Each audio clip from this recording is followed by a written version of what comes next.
सोचिए, एक ऐसी जगह जहां से गुजरते वक्त अचानक एक एयरप्लेन रडार से गायब हो जाता है। एक शिप समुद्र के बीच में डिसअपीयर हो जाती है और उसके बाद ना उसका कोई सिग्नल मिलता है, ना कोई ब्रेकेज, ना ही कोई सर्वाइवर। क्या ये सिर्फ एक कोइंसिडेंस है या फिर इसके पीछे कोई ऐसा राज छुपा है जो आज तक दुनिया सॉल्व नहीं कर पाई?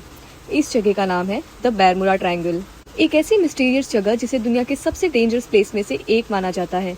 कई लोग कहते हैं यहाँ एलियंस रहते हैं, कुछ लोग अटलांटिस की लॉस्ट सिविलाइजेशन को जिम्मेदार मानते हैं और कुछ साइंटिस्ट कहते हैं इसके पीछे सिर्फ साइंस है।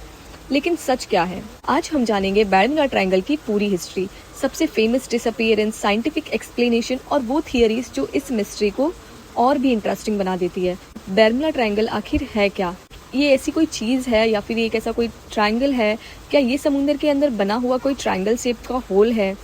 ये कोई सीक्रेट मिलिट्री एरिया है? नहीं, ऐसा कुछ भी नहीं है। बर्मुडा ट्रायंगल असल में अटलांटिक ओशन का एक रीजन है। ये कोई ऑफिशियली डिक्लेयर्ड एरिया नहीं है, इसकी एग्जैक्ट बाउंड्री भी ऑफिशियली डिफाइन नहीं की गई। लेकिन जनरली लोग इस ट्रायंगल को 3 जगहों से कनेक्ट करते हैं। पहला point Miami, Florida, United States. दूसरा पॉइंट बर्मुडा आइलैंड और तीसरा point saint John, Puerto Rico. इन 3 पॉइंट्स को अगर मैप पर ज्वाइन करें तो एक ट्रायंगल शेप बनता है। इसी वजह से इसे बर्मुडा ट्रायंगल कहा जाता है। इस एरिया का साइज लगभग 5 लाख से लेकर 15 लाख स्क्वायर किलोमीटर तक बताया जाता है। ये दुनिया के सबसे बिजी शिपिंग रूट्स और फ्लाइट रूट्स में से एक है। हर साल हजारों शिप्स और एयरलाइंस इस एरिया से सेफली गुजरते हैं। लेकिन कुछ इंसिडेंट्स ने इस जगह को दुनिया की सबसे फेमस मिस्ट्री बना दी है। अब सवाल आता है, लोग बर्मुडा ट्रायंगल से डरना कब शुरू हुए? इंटरेस्टिंग बात ये है, कई लोग सोचते हैं कि बर्मुडा ट्रायंगल की मिस्ट्री हंड्रेड्स ऑफ ईयर्स पुरानी है, लेकिन इसका नाम बर्मुडा ट्रायंगल 1960 में फेमस हुआ। उससे पहले लोग सिर्फ स्ट्रेंज डिसअपीयरेंस की स्टोरी सुनते थे। सबसे पुरानी फेमस स्टोरी क्रिस्टोफर कोलंबस से जुड़ी हुई मानी जाती है। 1492 में जब कोलंबस अमेरिका की तरफ अपनी फेमस जर्नी पर था, उसने अपनी डायरी में कुछ अजीब ऑब्जर्वेशन लिखे। उसने मेंशन किया उसका कंपास अनयूजुअल डायरेक्शन दिखा रहा था। उसने आसमान में एक स्ट्रेंज लाइट भी देखी और उसकी क्रू भी अनयूजुअल ओशन कंडीशन नोटिस कर रही थी। आज हिस्टोरियंस कहते हैं इन ऑब्जर्वेशन की अलग साइंटिफिक एक्सप्लेनेशन हो सकती है, लेकिन उस वक्त ये सब लोग के लिए बहुत मिस्टीरियस था। समय के साथ जब और भी शिप्स और एयरक्राफ्ट डिसअपीयर होने लगे, तब लोगों ने इस इंसिडेंट को एक ही जगह से जोड़ना शुरू कर दिया और धीरे धीरे बर्मुडा ट्रायंगल दुनिया की सबसे बड़ी मिस्टीरियस में से एक बन गया। चलिए वक्त को पीछे ले जाते हैं, साल 1492। एक एक्सप्लोरर जो दुनिया का इतिहास बदलने वाला था, क्रिस्टोफर कोलंबस। जब कोलंबस अटलांटिक ओशन क्रॉस कर रहा था, उसने अपनी डायरी में कुछ ऐसी बातें लिखी जो आज भी लोगों को हैरान करती है। एक रात उसने देखा कि उसका कंपास नॉर्मल डायरेक्शन नहीं दिखा रहा था। कंपास की निडल अजीब तरीके से मूव कर रही थी। उसने समय सेलर्स के लिए कंपास ही सब कुछ था। अगर कंपास गलत डायरेक्शन दिखाए तो समुद्र के बीच में इंसान पूरी तरह से खो सकता है। सिर्फ इतना ही नहीं, कोलंबस ने आसमान में एक स्ट्रेंज ग्लोइंग लाइट देखने का भी जिक्र किया। कुछ हिस्टोरियंस कहते हैं कि शायद वो एक मीटियोर था, कुछ लोग कहते हैं कि वो किसी शिप की लाइट थी और कॉन्स्पिरेसी थियरीज के हिसाब से वो किसी अननोन ऑब्जेक्ट की लाइट थी, लेकिन किसी के पास इसका एग्जैक्ट आंसर नहीं है। ये ऑब्जर्वेशन बर्मुडा ट्रायंगल की पहली मिस्टीरियस स्टोरी में से शामिल हो सकता है।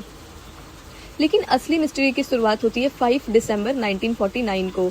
ये वो दिन था जिसने बर्मुडा ट्रायंगल को दुनिया भर में फेमस कर दिया था। इस मिशन का नाम था फ्लाइट 19। फ्लाइट 19 एक नॉर्मल मिलिट्री ट्रेनिंग मिशन था। इसमें 5 TBM एवेंजर्स बॉम्बर एयरक्राफ्ट थे और total 14 trend military personnel. Mission simple था, ट्रेनिंग कंप्लीट करो और बेस पर वापस आ जाओ। सब कुछ बिल्कुल नॉर्मल चल रहा था। एयरक्राफ्ट ने सक्सेसफुल टेक ऑफ किया, ट्रेनिंग भी कंप्लीट हो गई, लेकिन रिटर्न के वक्त सब कुछ बदल गया। Lead pilot lieutenant Charles Taylor ने रेडियो पर मैसेज भेजा, "We don't know where we are. Everything looks strange. Even the ocean does not look the way it should." ये सुनते ही कंट्रोल रूम अलर्ट हो गया। पायलट ने कहा, "हमारे दोनों कंपासेस काम नहीं कर रहे। We are completely lost." Ground control ने बार बार इंस्ट्रक्शन दिए, लेकिन पायलट को समझ ही नहीं आ रहा था कि वो किस डायरेक्शन में जा रहे हैं। रेडियो सिग्नल्स धीरे धीरे वीक होने लगे और फिर एक आखिरी मैसेज सुनाई दिया, "When the first plane drops below 10 gallons, we are all go down together." उसके बाद रेडियो कम्प्लीटली साइलेंट हो गया। ना कोई सिग्नल, ना कोई एयरक्राफ्ट, ना कोई इमरजेंसी बीकन। और सबसे शॉकिंग बात, अमेरिका ने उन एयरक्राफ्ट को ढूंढने के लिए एक रेस्क्यू प्लेन भेजा, लेकिन उस रेस्क्यू प्लेन भी कुछ ही देर बाद गायब हो गया। एक साथ 27 लोग और 6 एयरक्राफ्ट हमेशा के लिए डिसअपीयर हो गए। आज तक ना उनका कंप्लीट ब्रेकेज मिला, ना ही उनका एग्जैक्ट रीजन। लेकिन फ्लाइट 19 बर्मुडा ट्रायंगल का सबसे बड़ा मिस्टीरियस नहीं था। एक और शिप थी जो 300 से ज्यादा लोगों के साथ बच गया। फ्लाइट 19 के बाद अगर बर्मुडा ट्रायंगल की सबसे मिस्टीरियस डिसअपीयर की बात करी जाए तो उस लिस्ट में सबसे ऊपर नाम आता है यूएसएस साइक्लॉप्स का। साल था 1918। उस वक्त फर्स्ट वर्ल्ड वॉर चल रहा था। यूएसएस साइक्लॉप्स अमेरिका की नेवी एक बहुत बड़ा कार्गो शिप था। ये लगभग 540 फीट लंबा था और उस पर थे 309 क्रू मेंबर्स। ये शिप ब्राजील से अमेरिका की तरफ जा रहा था। शिप बिल्कुल नॉर्मल कंडीशन में था। वेदर रिपोर्ट्स भी नॉर्मल थी। किसी भी तरह से स्टॉर्म का वार्मिंग नहीं था। कैप्टन एक्सपीरियंस था, क्रू भी ट्रेंड थे। सब कुछ परफेक्टली नॉर्मल लग रहा था। लेकिन 4 मार्च 1918 के बाद यूएसएस साइक्लॉप्स का किसी ने नाम तक नहीं सुना। ना कोई डिस्ट्रेस सिग्नल, ना रेडियो मैसेज, ना किसी एक्सप्लोजन की आवाज, ना किसी एनिमी अटैक का प्रूफ। और सबसे शॉकिंग बात, आज तक 100 साल से भी ज्यादा वक्त गुजर चुका है लेकिन यूएसएस साइक्लॉप्स का एक भी कंफर्म्ड ब्रेकेज नहीं मिला। 309 लोग, एक पूरा जायंट शिप जैसे समुंदर ने निगल लिया हो। आज भी ये अमेरिकन नेवल हिस्ट्री की सबसे बड़ी अनसॉल्व मिस्ट्री मानी जाती है। अब चलते हैं 1948 की तरफ। एक पैसेंजर एयरक्राफ्ट स्टार टाइगर, ये प्लेन इंग्लैंड से बर्मुडा की तरफ आ रहा था। प्लेन में पैसेंजर और क्रू सब मिलाकर 31 लोग थे। फ्लाइट बिल्कुल नॉर्मल थी। पायलट रेगुलर रेडियो कांटेक्ट में था। फिर अचानक रेडियो कांटेक्ट कम्प्लीटली बंद हो गया। प्लेन कभी डेस्टिनेशन तक नहीं पहुंचा। सर्च ऑपरेशन कई दिनों तक चला लेकिन ना प्लेन मिला, ना पैसेंजर, ना ब्रेकेज, सब कुछ गायब। 1949 में एक और पैसेंजर एयरक्राफ्ट स्टार एरल, ये भी बर्मुडा के आसपास से डिसअपीयर हो गया। इस बार वेदर और भी क्लियर था। ना कोई स्टॉर्म, ना टेक्निकल इशू रिपोर्ट हुआ और फिर भी एयरक्राफ्ट हमेशा के लिए गायब हो गया। 2 मॉडर्न एयरप्लेन्स एक ही रीजन में और दोनों का आज तक कोई एग्जैक्ट जवाब नहीं। 1963 में एक और शिप बर्मुडा ट्रायंगल की मिस्ट्री का हिस्सा बन गया। उस शिप का नाम था मरीन सर्फर क्वीन। ये एक टैंकर शिप थी। इसमें 39 क्रू मेंबर्स थे। शिप सल्फर लेकर जा रही थी। सब कुछ नॉर्मल था लेकिन कुछ ही दिनों बाद शिप से कांटेक्ट टूट गया। सर्च टीम को सिर्फ कुछ लाइफ जैकेट्स और थोड़ा सा फ्लोटिंग डेब्रिस मिला लेकिन शिप कभी नहीं मिला, क्रू कभी नहीं मिले और एग्जैक्ट रीजन भी कभी कंफर्म नहीं हुआ। Flight 19, USS Cyclops, star tiger, star Ariel, marine sulphur queen, ये सिर्फ कुछ फेमस एग्जाम्पल हैं। रिपोर्ट्स के अकॉर्डिंग पिछले कई डिकेड्स में इस रीजन के आसपास कई शिप और एयरक्राफ्ट का एक्सीडेंट हुआ है। लेकिन एक इम्पॉर्टेंट बात समझना भी जरूरी है, हर डिसअपीयरेंस बर्मुडा ट्रायंगल की वजह से हुई हो ऐसा कोई साइंटिफिक प्रूफ नहीं है। अटलांटिक ओशन दुनिया का बिजिएस्ट शिपिंग रूट में से एक है, इसीलिए नेचुरली यहाँ ट्रैफिक भी बहुत ज्यादा होता है और जहाँ ट्रैफिक ज्यादा होता है वहाँ एक्सीडेंट की पॉसिबिलिटी भी ज्यादा होती है।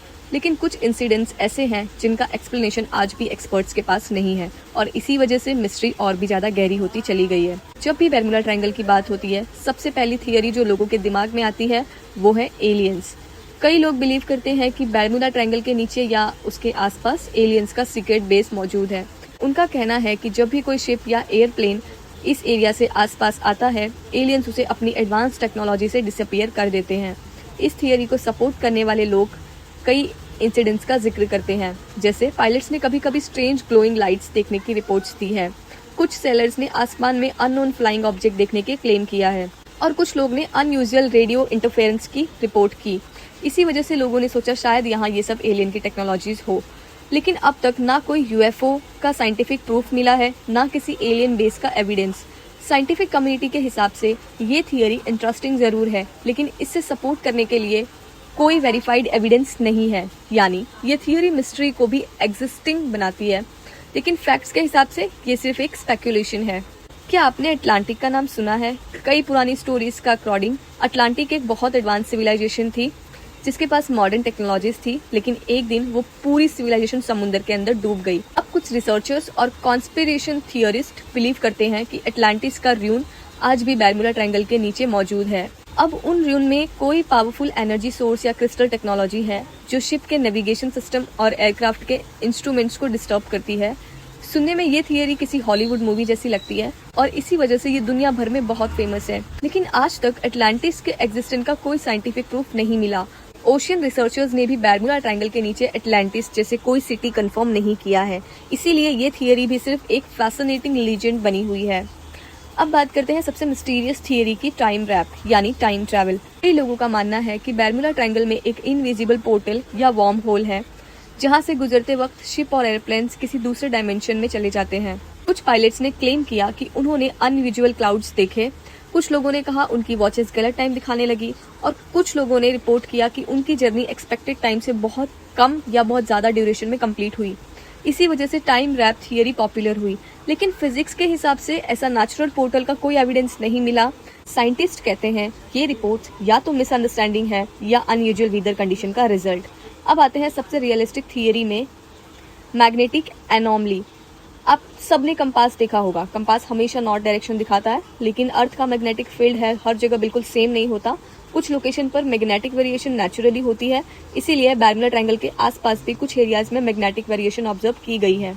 अगर कोई इनएक्सपीरियंस पायलट या कैप्टन कंपास पर पूरी तरह डिपेंड करे और मैग्नेटिक वेरिएशन को अकाउंट ना करे तो वो गलत डायरेक्शन में जा सकते हैं।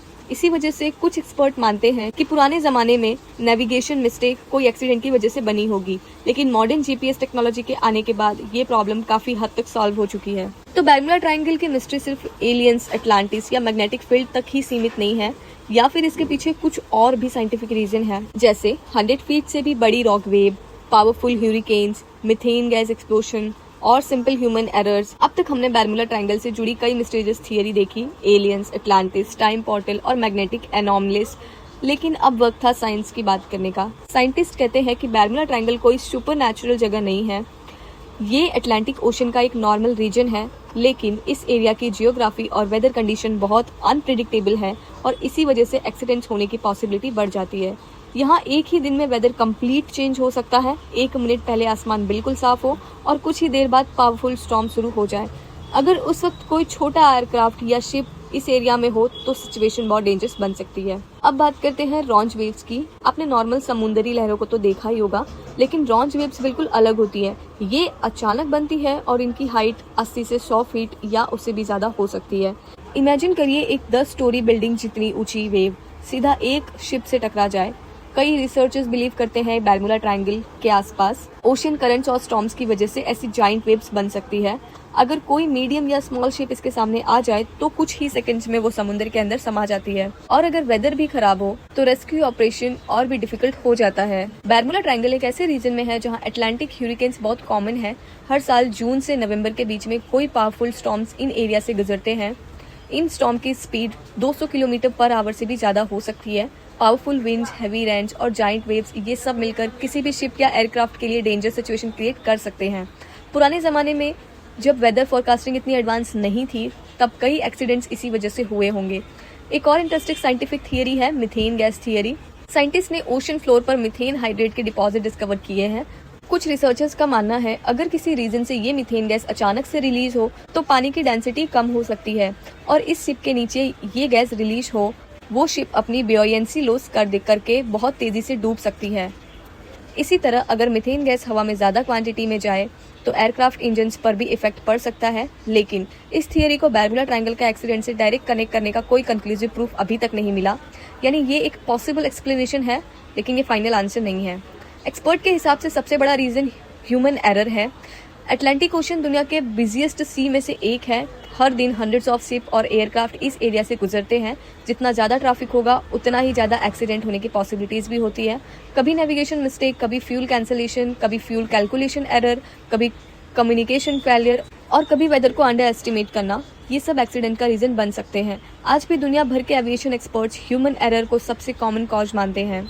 अब सबसे इम्पोर्टेंट क्वेश्चन, क्या बर्मुडा ट्रायंगल वाकई डेंजरस है? जवाब है हाँ भी और नहीं भी। हाँ इसीलिए क्योंकि यहाँ वेदर रैपिडली चेंज होता है, स्ट्रॉन्ग ओशन करंट्स हैं, ह्यूरिकेन्स आते हैं और नेविगेशन चैलेंजिंग हो सकती है। लेकिन नहीं इसीलिए क्योंकि हर साल हजारों शिप और एयरक्राफ्ट इस एरिया से सेफली पास करते हैं। इंश्योरेंस कंपनी भी बर्मुडा ट्रायंगल को ऑफिशियली कई स्पेशल हाई रिस्क जोन में मानती है और साइंटिफिक रिपोर्ट्स के अकॉर्डिंग इस एरिया में एक्सीडेंट के रेट्स दुनिया के दूसरे बिजी ओशन के कंपेरिजन में अनयूजुअल नहीं है। तो फिर मिस्ट्री क्यों बनी हुई है? क्योंकि कुछ फेमस डिसअपीयरेंस आज भी कम्प्लीटली सॉल्व नहीं हुए हैं और जब आंसर नहीं मिलते हैं तो इमेजिनेशन मिस्ट्री बन जाती है। सो फ्रेंड्स, आज हमने देखा बर्मुडा ट्रायंगल की पूरी कहानी देखी। हमने जाना ये लोकेशन कहाँ है, इसकी हिस्ट्री क्या थी, फ्लाइट 19 का मिस्ट्री क्या था, यूएसएस साइक्लॉप्स के disappearance, aliens, Atlantis, time warp, magnetic anomaly, rogue waves, methane gas methane gas और साइंस क्या कहती है, शायद बैरमुडा ट्रायंगल की असली राज कभी पूरी तरह से सॉल्व ना हो पाए। हो सकता है आने वाले सालों में टेक्नोलॉजी हमें वो आंसर दे दे जिनका इंतजार दुनिया कई डिकेड से कर रही है। लेकिन एक बात तो पक्की है, बैरमुडा ट्रायंगल दुनिया की सबसे फैसिनेटिंग मिस्टीरियस में से एक था और शायद हमेशा रहेगा।